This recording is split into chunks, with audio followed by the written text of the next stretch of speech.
Hello, Must Readers. I'm Erin Popelka. I founded Must Read Fiction, a place for people who know that life is better with a novel in hand. And I am so delighted to be here today with Bethany Montgomery and AJ Duke from Power to the Poetry. Welcome.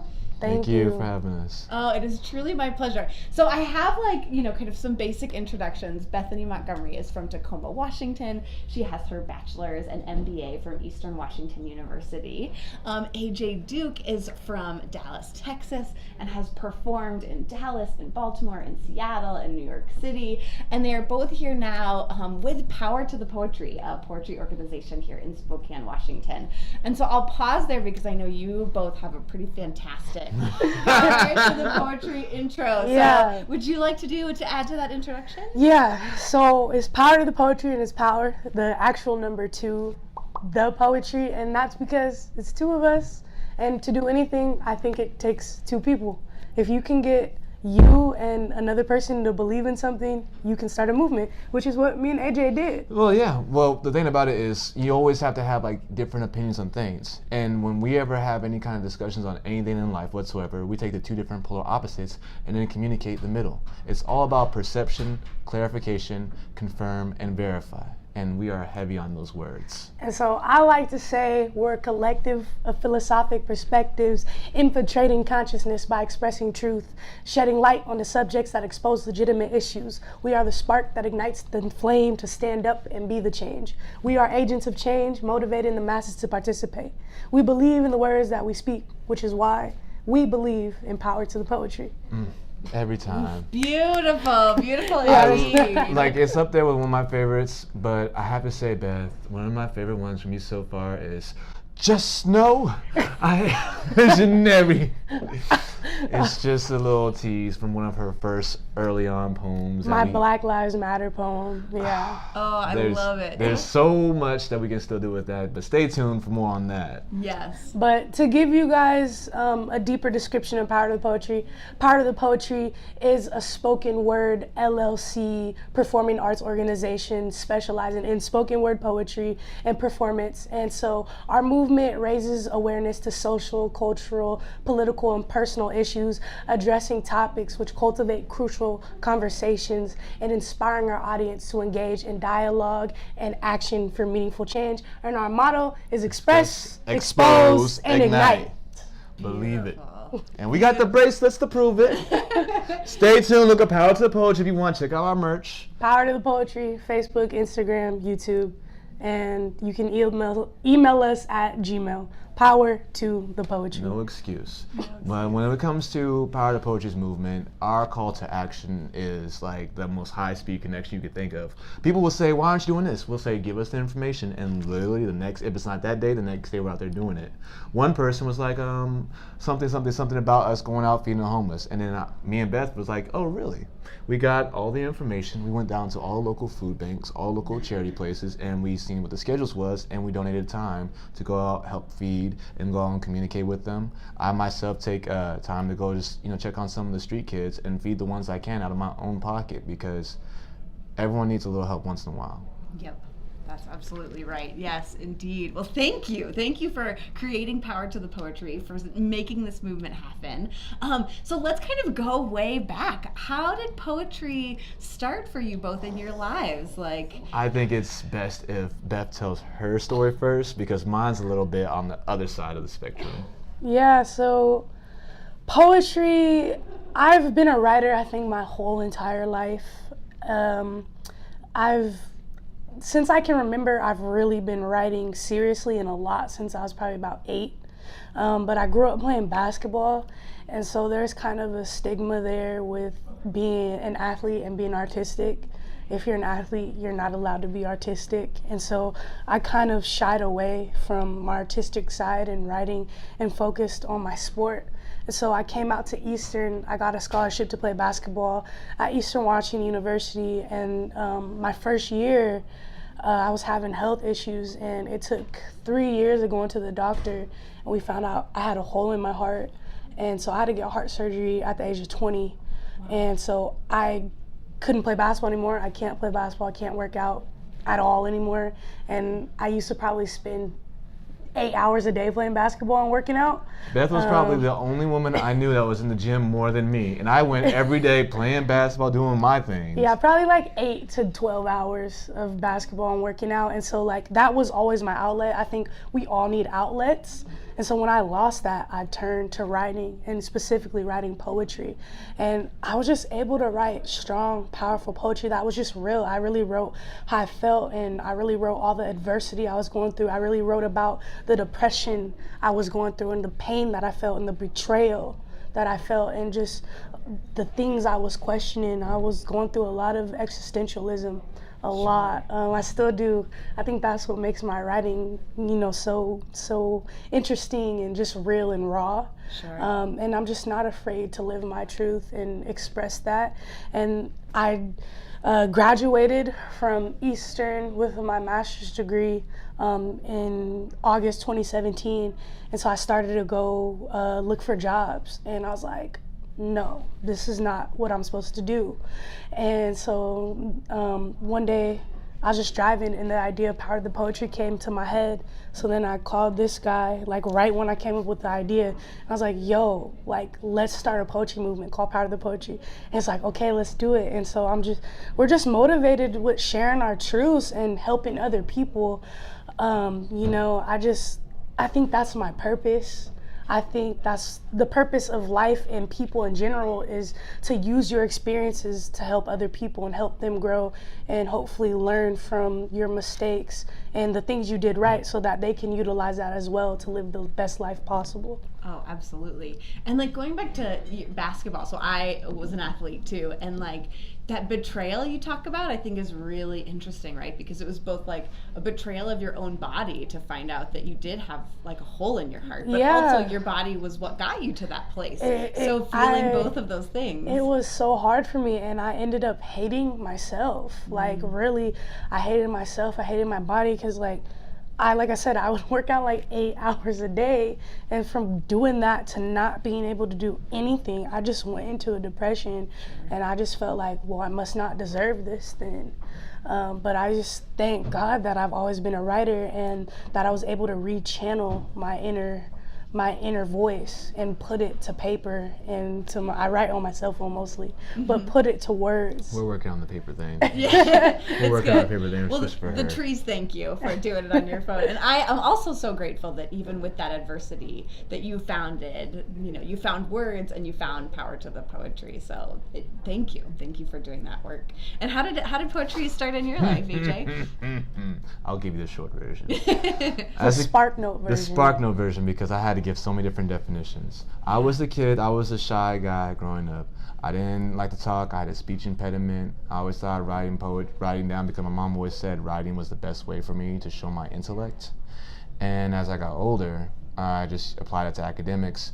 But at the same time, I loved basketball, boxing, track, wrestling, football, soccer. I wanted to do them all, and I was doing them all. And my mom was constantly worried about me getting hurt, getting injured, so she grilled education first. Then when I started having great veins of pain during the summertime, and doctors first thought, oh, it's just growing pain.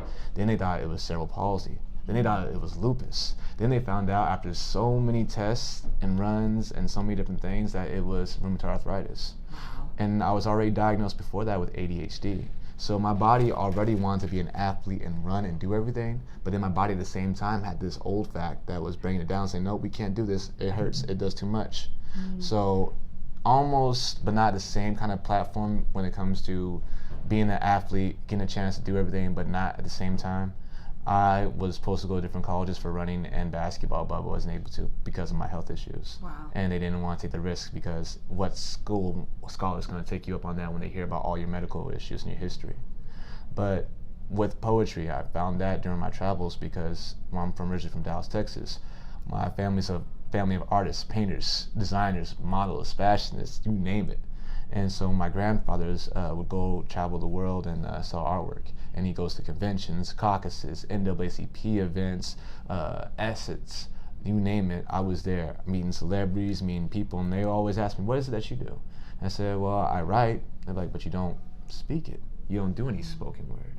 And then I started realizing that getting a chance to say what you're passionate about helped you out a lot, because I got tired of being in the shadows. I got tired of always thinking all these horrible negative things and not having anything about it.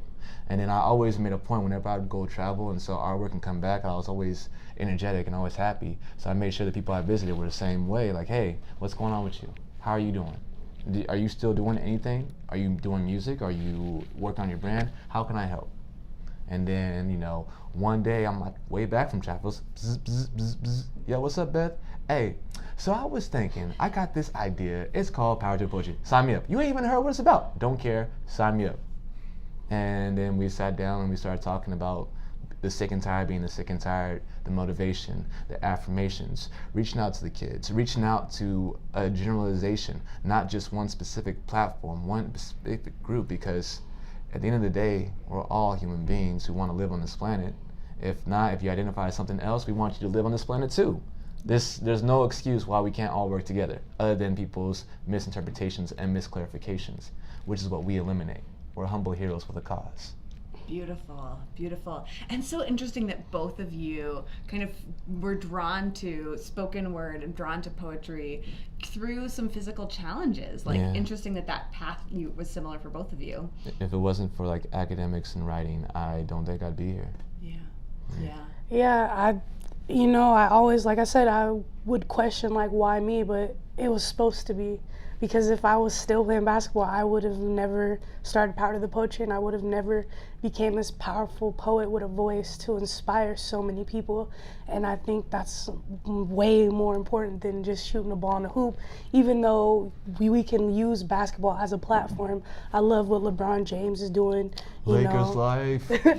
And so I think being an athlete is definitely important in using your platform, but this is very, very direct, and this is what we're supposed to be doing. Let's just give you a small tidbit. Our interactions were like that with you and a coworker that just got hired. We'd say, what's up, maybe play a game of basketball, and that would be it. I knew of her brother, maybe in passing, stuff like that. We never sat down and had the actual conversations, but then over time, we found out that we had more in common. Now, that's one thing that you're not really taught in school. They just kind of expect you to figure it out on your own. But these are some of the things that we're talking about. By having a conversation, you can learn so much about somebody. Absolutely, absolutely. Well, thank you for having this conversation with me. Yeah. And so I want to pause and just talk briefly. Bethany, you have a really broad definition of poetry. Can you share that with us? Okay. Ooh, she had to take the breath. My definition of poetry is any and everything. Poetry is literally life. Poetry is whatever you want to make it. I always tell my students, whether they're 13 or 45 or 60, that poetry is everything. You can make anything into poetry. Poetry is walking. Poetry is talking. Poetry is playing basketball. I love the phrase poetry in motion because it's so true. And I've embraced that because through my poetry, I literally talk about any and everything, and I'm able to communicate and resonate with people on such a magnificent and elevated emotional level to where we can literally channel each other's energy and grow from it. And the thing that also we strive in saying in our classes with our apprentices or people who seek us as life coaches is helping without expecting anything back was what started it. But we also have to realize by taking on so much, it can be a burden in itself. And it is a stressful and hard thing. It's not for the faint of hearted. So if you're thinking about helping out people, think about that first. But overall through that process, seeing from different people's perspectives, seeing how sometimes we were far worse off than we thought compared to how some people were living. Like mansions, basketball courts. I never thought that thing was real. I thought it was just an MTV Cribs. But the point of it is that we found that through these travels, through these conversations, we still found ourselves being the same. People were mystified and surprised by that, and we was not. Because it takes more energy to be something else than it is to be yourself. Yeah, I like that. I really think poetry is truly embracing and embodying who you truly are. Truth. And expressing that to the rest of the world. That's beautiful and so brave, right? Like, we all have so many layers, so many masks. Like, oh, this is the persona I am with my parents, and this is the persona I am with my friends, and trying to kind of bring that all together in like a really truthful place. That's the thing, but it's personification through the hyperbolic mask needle or magic bullet scenario where you think, oh, everything's being talked about bad, I just want to ignore it. How about you look at the fact that we take the motivation and we use it as inspiration. It's synergy in motion, like you said, Beth. Yeah. It really helps out so much. I like your comparison to a mask because I think that's what we do. We wear a mask in this society, and so poetry can be used as a tool to become vulnerable and remove that mask and really show who you truly are to the rest of the world and be unashamed, unafraid, and just be unapologetically yourself, because if you're not unapologetically yourself, you're never going to be happy. And the goal, and I think the purpose of life, again, is to be happy and just live your truth and then use that to help others. And you can't help others if you're just mad and sad and depressed. And I literally have a poem where I talk about I didn't know how to properly channel my emotions, so I spewed out poison. And then I also, since I was in pain, I inflicted that pain onto others, because you got me messed up if you think I'm the only one that's gonna suffer. Because we've heard the term, misery is company. Or misery has company, something Misery like that. loves company. Yeah, misery loves company. And that's so true. When I was sad and depressed, I wanted everyone around me to be miserable, because why should I be the only one that's miserable? But when I was able to actually channel that and use that energy to do something actually creative and positive, I was able to channel that energy and to turn it into positivity, and then injecting and emitting that positivity onto other people. It's a very beautiful thing. Yeah. Like there'd be moments where we'd be in a room and I'd look around, Beth would look around, and I'm like, let's go ahead and get everyone's attention. And Beth's like, what? And then after the first time, seeing how successful it was, after the third or fourth time, it'd be like, AJ, go do it. And I'm like, what? And then we just get everyone's attention in the room. And sometimes we'd get asked, how do you have the courage to do that? Why would you do that in the first place? I'm like, because I have all this pent up energy and stress in my life, and if I can be the one person that screams at the top of his lungs, that gets everyone else's attention and make myself feel good in the process, I'm all about it. Yeah, and we're all energy, so I want to use the energy that I have to affect people's energy in a positive manner and be light to everyone. We have this poem called Warriors of Light, and it's truly, I think, the philosophy of power to the poetry. If you would like, we could share it with you right now. Yeah, that was actually, you've been talking about poetry. She's like, I just want to dancing around. good. And I don't want to put you on the spot, but if you wanted to share a poem, I think I'm feeling the energy. You so feeling the energy? Yeah, you want to do the Warriors? Yeah. Warriors of Light. We are a tribe of warriors of light, using positive energy to spread good vibes. We believe that love is the key to unlock peace. Anything is possible. Nothing is out of reach. There's a light within us all, but we must close our eyes to see. When we look inside, we find our inner light, leading us in the direction which is always right. The fire within eternally burns bright. So we fight on a mission that will last until the end of time, making sure there is a light in which we can always find, using our words to ignite humankind. Power to the poetry, the warriors of light. Beautiful. Thank you. Thank you for sharing your poetry. Thank you for embodying your poetry. That it truly has come from these bodies that brought you to poetry, and now you're sharing it through your voices, through your bodies. Thank you. Thank you so very much. We appreciate it. And if you can get a chance to tell your readers and listeners that there is going to be a lot more from Power to Poetry coming soon. Stay tuned to find out more. Stay tuned. Power to the Poetry. And so, Must Read Fiction, our readers are nationwide. So if they aren't local, do you have other suggestions or tips about ways for people to get involved, or ways for them to find performance poetry where they live? Oh yeah, so you can just go on Google and type in like open mics, poetry open mics, or poetry slams. That's always the number one. In any places I've ever traveled, Beth, I can agree. When you go and check out any local place, ask about the local open mics. Ask about if there's ever a chance where they have jam sessions for the local bands, because it may not be everyone's cup of tea, but you'd be surprised what you find. And the people that go there, everyone just wants to have a good time, have good energy, relax, and enjoy the music. Fantastic. Excellent. So must readers. If you're in Spokane, please check out Power to the Poetry. Bethany, Montgomery, AJ Duke. If you are not local, find some great performance poetry where you are. Don't worry, you'll see us locally, around your global, anywhere soon too. Nationally, nationally, we will be everywhere. Power to the Poetry is more than just a movement. And I mean, with the internet, you can connect with anything you want to connect with now. And especially us, we're very active on social media. We be posting videos all the time on our Instagram and our Facebook, and we're trying to be more active on our YouTube. We're working. Yeah, we like to speak things into existence. We don't try, we do. Yeah. I mean, I'm just saying, I post secret open mic nights. I got secret jewelry. I be selling stickers. You don't know what we be doing on the IG. It ain't nothing normal. It ain't nothing normal, but it's all fun, all legal, and it's great. Fantastic. Well, thank you both so very much for taking the time to talk with me. Please keep up the fantastic work and the fantastic poetry. Thank Bethany you. Montgomery, AJ Duke, thank you. Peace and love. Spokane forever.